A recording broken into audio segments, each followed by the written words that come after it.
एक बार फिर से स्वागत है आपका मेरे इस यूट्यूब चैनल में। आज हम लोग देखेंगे क्लास 7 का हिंदी का चैप्टर नंबर 13 जो है अपूर्वानुभव। तो चलिए चैप्टर को स्टार्ट करते हैं। सभागार में शिविर लगने के 2 दिन बाद तोतो चान के लिए एक बड़ा साहस करने का दिन आया। उस दिन उसे यासुकी चान से मिलना था। ये 2 कैरेक्टर आप लोग ध्यान में रखिएगा। इस भेद का पता ना तो तोतो चान के माता पिता को था, ना ही यासुकी चान के माता पिता को था। उसने यासुकी चान को अपनी पीठ पर चढ़ने का न्योता दिया था, यानी कि आमंत्रित किया था। तोमय में हर एक बच्चा बाग के एक पेड़ को अपने खुद का चढ़ने का पेड़ मानता था। तोतो चान का पेड़ मैदान के बाहरी हिस्से में कुहोनबुत्सु जाने वाली सड़क के पास था, और वो जो पेड़ था वो बड़ा सा था। उस पे चढ़ने जाओ तो पैर फिसल फिसल जाया करते थे। पर ठीक से चढ़ने पर जमीन से कोई 6 फुट की ऊंचाई पर एक द्विशाखा, यानी कि ऐसा पेड़ जो होता है ना, उसमें 2 ब्रांचेस निकले होते हैं, तो जो इसका जो बीच वाला पार्ट होता है उसी को द्विशाखा कहते हैं। वहाँ पे जा सकता था। बिल्कुल किसी झूली सी आरामदेह जगह थी। यह तोतो चान अक्सर खाने की छुट्टियां यहाँ पे बिताया करती थी। वहाँ से वह सामने से दूर तक ऊपर आकाश को या नीचे सड़क पर चलते लोगों को देखा करती थी। बच्चे अपने अपने पेड़ को निजी संपत्ति मानते थे। किसी दूसरे के पेड़ पर चढ़ना हो तो उसे पहले पूरी शिष्टता से माफ़ कीजिए, क्या मैं अंदर आ जाऊं, ऐसा बोलना पड़ता था या पूछना पड़ता था। यासुकी चान को पोलियो था। जो यासुकी है वो लड़का, उसको पोलियो था। इसीलिए वह ना तो किसी पेड़ पर चढ़ पाता था और न किसी पेड़ को निजी संपत्ति मानता था।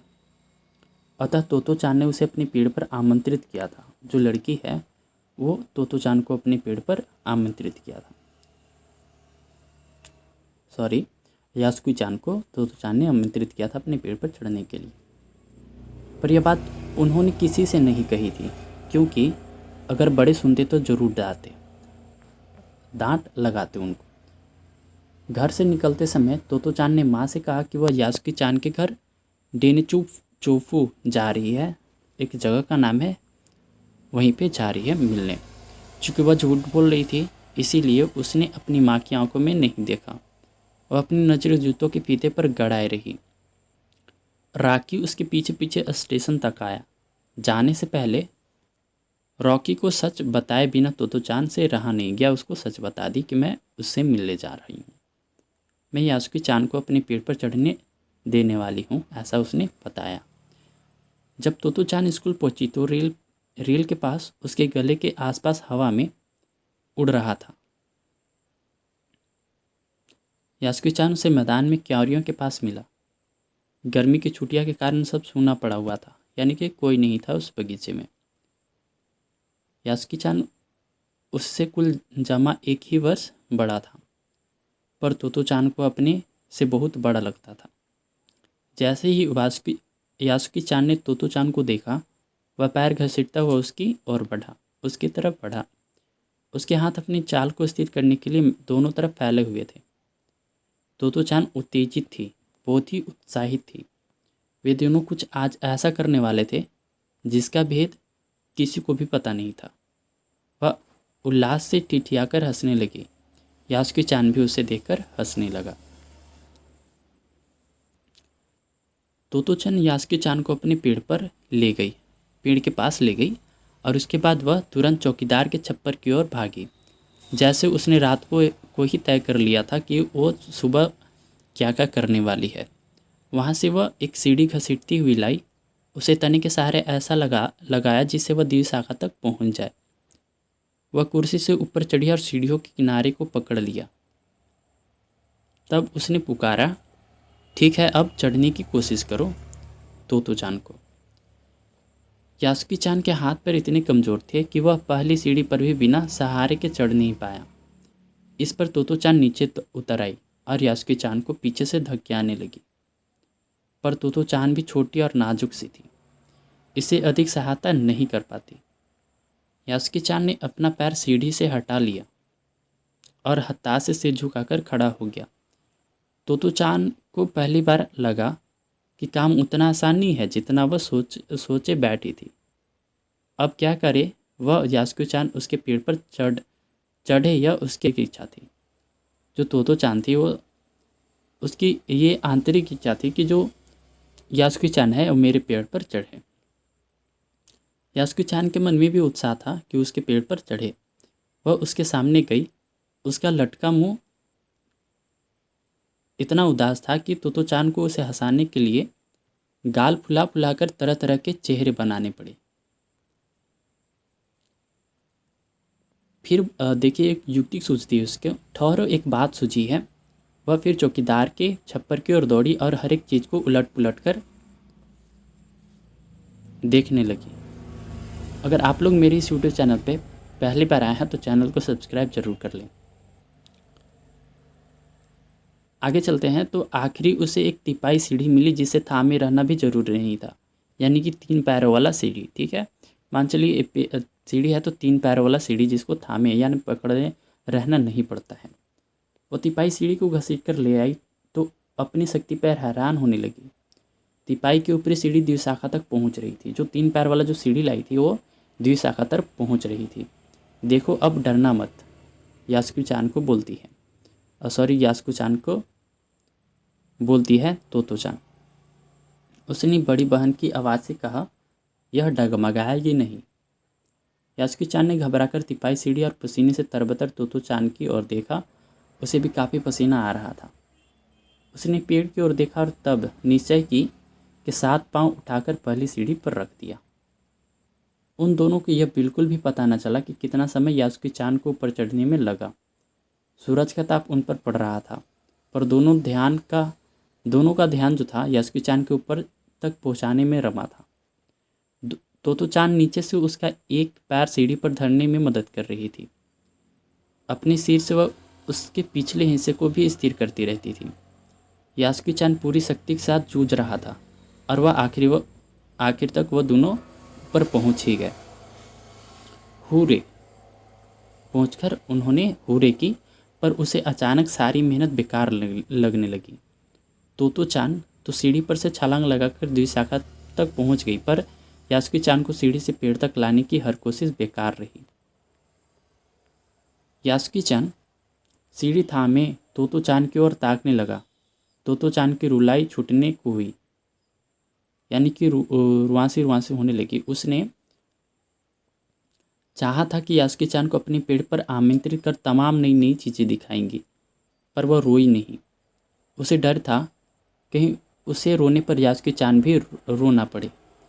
उसने यासुकी चान को पोलियो से पिचकी और अकड़ी अंगुलियां वाला हाथ अपने हाथ में थाम लिया। उसके खुद के हाथ से वह बड़ा था, उंगलियां भी लंबी थीं। देर तक तोतो चान उसका हाथ थामे रही, तब बोली, तुम लेट जाओ, मैं तुम्हें पेड़ पर खींचने की कोशिश करती हूँ। उस समय द्विशाखा पर खड़ी तोतो चान द्वारा यासुकी चान को पेड़ की ओर खींचते अगर कोई देख पड़ता तो वह जरूर डर के मारे चीख उठता। उसे वह सच में जोखिम उठाते ही दिखाई देते थे, पर यासुकी चान को तोतो चान पर पूरा भरोसा था और वह खुद भी यासुकी चान के लिए भारी खतरा उठा रही थी। अपने नन्हे नन्हे हाथों से वह पूरी ताकत से यासुकी चान को खींचने लगी। बादल का एक बड़ा टुकड़ा बीच बीच में छा करके उन्हें कड़कती धूप से बचा रहा था। काफ़ी मेहनत के बाद दोनों आमने सामने पेड़ की द्विशाखा पर थे। पसीने से तरबतर अपने बालों को चेहरे से हटाते हुए तोतो चान ने सम्मान से झुककर कहा, मेरे पेड़ पर तुम्हारा स्वागत है। यासुकी चान डाल के सहारे खड़ा था। कुछ झिझकता हुआ वह मुस्कुराया। तब उसने पूछा, क्या मैं अंदर आ सकता हूँ? उस दिन यासुकी चान ने दुनिया की एक नई झलक देखी थी जिसे उसने पहले कभी नहीं देखा था। तो ऐसा होता है पेड़ पर चढ़ना, यासुकी चान ने खुश होते हुए कहा। वे बड़ी देर तक पेड़ पर बैठे बैठे इधर उधर की गप्पे लड़ाते रहे।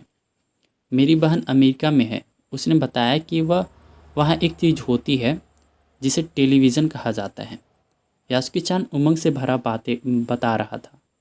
वह कहती है कि जब वह जापान में आ जाएगा तो हम घर बैठे बैठे ही सुमो कुश्ती देखा करेंगे। वह कहती है कि टेलीविज़न एक दीवे जैसा होता है। तो चान उस समय तो ना समझ पाई कि यासुकी चान के लिए जो कहीं भी दूर तक चल नहीं सकता था, घर बैठे चीज़ों को देख लेने के क्या अर्थ होंगे। वह तो यही सोचती रही कि सुमो पहलवान घर में रखे किसी डिब्बे में कैसे समा जाएंगे। उनका आकार तो बड़ा होता है। पर बात उसे बड़ी लुभावनी लगी। उन दिनों टेलीविज़न के बारे में कोई नहीं जानता था। पहले पहले यासुकी चान ने ही तोतो चान को उसके बारे में बताया था, टेलीविज़न के बारे में। पेड़ मान और दोनों बेहद खुश थे। यासुकी चान के लिए पेड़ पर चढ़ने का यह पहला और अंतिम मौका था। ये जो कहानी जो अंश है वो है तोतो चान का, जिसको लिखा है तेत्सुको कुरियानगी और हिंदी में अनुवाद किया है पूर्वा आगे कुशवाहा ने। इसके बारे में थोड़ा सा हम लोग जान लेते हैं कि तोतो चान विश्व साहित्य की एक अमूल्य निधि है जो मूल्यतः जापानी भाषा में लिखी गई है। इसका अनुवाद विश्व की कई भाषाओं में हो चुका है। यह एक ऐसी अद्भुत पाठशाला उसे पढ़ने वाले बच्चों की कहानी है जिनके लिए रेल की डिब्बा जो थी वो कक्षाएं थी, क्लास थी, गहरी जड़ें वाले पेड़ जो था, पाठशाला का गेट था, शाखा बच्चों के खेलने के कोने थे। इस अनोखे स्कूल के संस्थापक थे श्री कोबायाशी। लेखिका स्वयं इस स्कूल की छात्रा रह चुकी थी। उन्हीं के बचपन के अनुभवों पर आधारित यह पुस्तक तोतो चान का अंश है, अपूर्व अनुभव। तो आशा करता हूँ कि आपको इस चैप्टर से कुछ सीखने को मिला होगा कि हमें कोशिश करते रहनी चाहिए। आपसे मिलता हूँ मैं इसी चैप्टर का प्रश्न अभ्यास के साथ अगली वीडियो में। तब तक के लिए धन्यवाद।